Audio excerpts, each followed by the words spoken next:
Olá, bem-vindos ao Eletronicando. Eu sou o professor Ronaldo e esse é o sexto vídeo do curso de Linguagem C nível básico. No vídeo anterior a gente falou sobre tipos de dados. Hoje vamos falar sobre variáveis.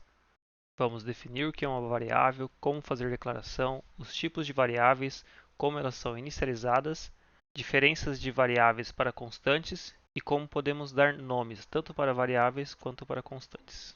Uma variável é uma posição nomeada de memória que é utilizada para guardar um valor que pode ser modificado pelo programa. Todas as variáveis precisam ser declaradas antes de serem utilizadas. Lembra que naquele programa que a gente fez lá para calcular a data de nascimento, a gente declarou as variáveis lá no começo do programa. De forma geral, para a gente declarar uma variável, a gente tem que colocar o seu tipo e depois o nome da variável. Aqui tem algumas declarações possíveis. Na primeira linha, está sendo declarado três variáveis do tipo int. Na segunda linha, foi declarada uma variável do tipo shortInt. Na terceira, uma variável também do tipo unsignedInt.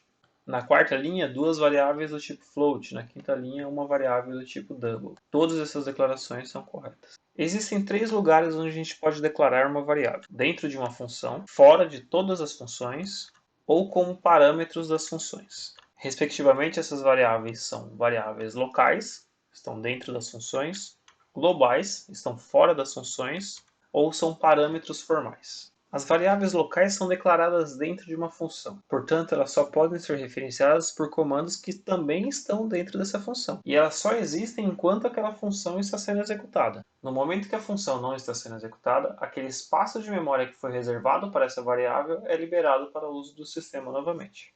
Aqui eu tenho duas funções. À esquerda eu tenho a função 1, à direita a função 2. Nas duas funções, eu declarei uma variável do tipo int e chamei ela de a. Na função 1, eu falei que a é igual a 10. Na função 2, eu falei que a é igual a menos 150. E isso é válido. A variável a da função 1 não tem nada a ver com a variável a da função 2. No momento que a execução da função 1 termina, aqui nesse parênteses, o sistema não conhece mais essa variável a. Então eu posso, dentro de outra função, ter uma outra variável a com um outro valor. As variáveis globais, ao contrário, elas são reconhecidas no programa inteiro. Então qualquer função que eu tenha no meu programa pode utilizar essa variável global.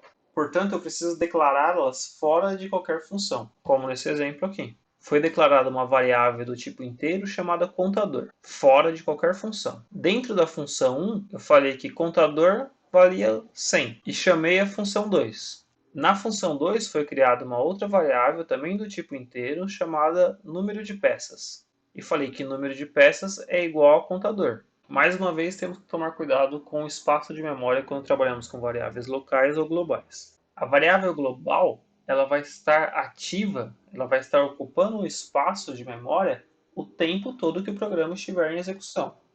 As variáveis locais só ocupam espaço em memória quando aquela função onde ela foi declarada está sendo executada. Então podemos dizer que variáveis globais gastam mais memória do que variáveis locais. Se eu declarar todas as variáveis que eu preciso como variáveis globais, eu vou estar ocupando memória o tempo inteiro. Então eu utilizo variáveis globais apenas quando elas precisam ser globais. Apenas quando elas serão utilizadas por mais de uma função. Se ela vai ser utilizada apenas dentro de uma função, então devo declarar como uma variável local. Ao chamar uma função, eu posso passar valores para ela. Esses valores são passados através de parâmetros formais. Então eles são criados aqui na declaração da função. Nesse caso foram criadas duas variáveis, int a e int b, como parâmetros da função. Então, quando eu chamar essa função na execução do meu programa, eu tenho que passar dois valores inteiros, que internamente essa função vai chamar de a e b. E ela pode utilizar esses valores na execução do programa. Então, aqui ele criou uma outra variável local chamada soma e falou que soma é igual a mais b. É como se a e b fossem duas variáveis locais dessa função, porém elas estão servindo para transportar dados de onde elas foram chamadas. Ao declarar uma variável, nós podemos também inicializá-las, ou seja, dar um valor de início para essa variável. Inclusive é recomendado que a gente faça isso. Lembre que a variável é um espaço de memória, ou seja, do seu computador, do seu microcontrolador. Qual é o espaço de memória que será utilizado? Vai ser definido automaticamente pelo sistema. E quando você atribui um espaço de memória específico, ele já pode ter algum valor lá, um valor que foi utilizado em um outro momento. Se você não inicializar a sua variável, você corre o risco de trazer esse valor, que é uma sujeira, você não sabe o que é, para dentro do seu programa. Então, o recomendado é que sempre que você declarar uma variável, você também inicialize a variável. Para isso, basta você utilizar o operador igual e colocar quanto aquele variável vai valer naquele momento.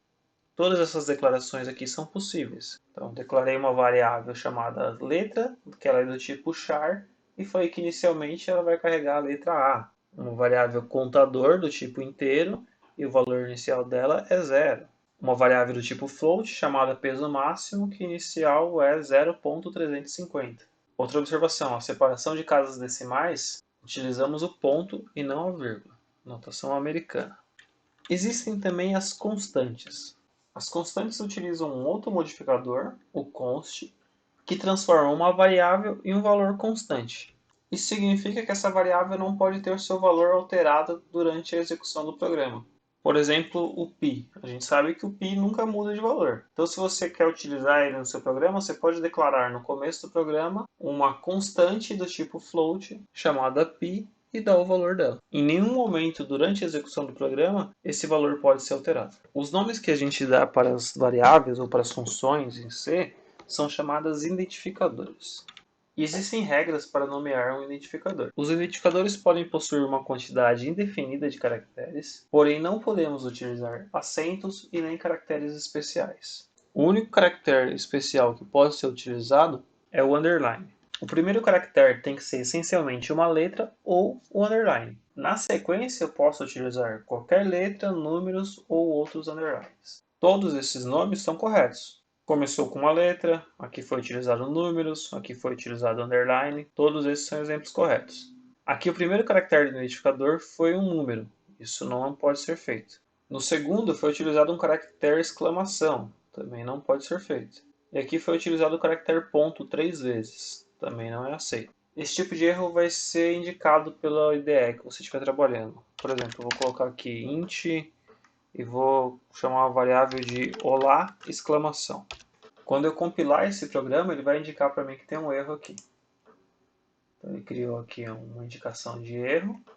E se eu olhar aqui na mensagem de compilação, ele deu um erro aqui. Ó. Ele está falando que ele esperava alguma coisa válida antes do ponto e vírgula. E isso aqui não é válido.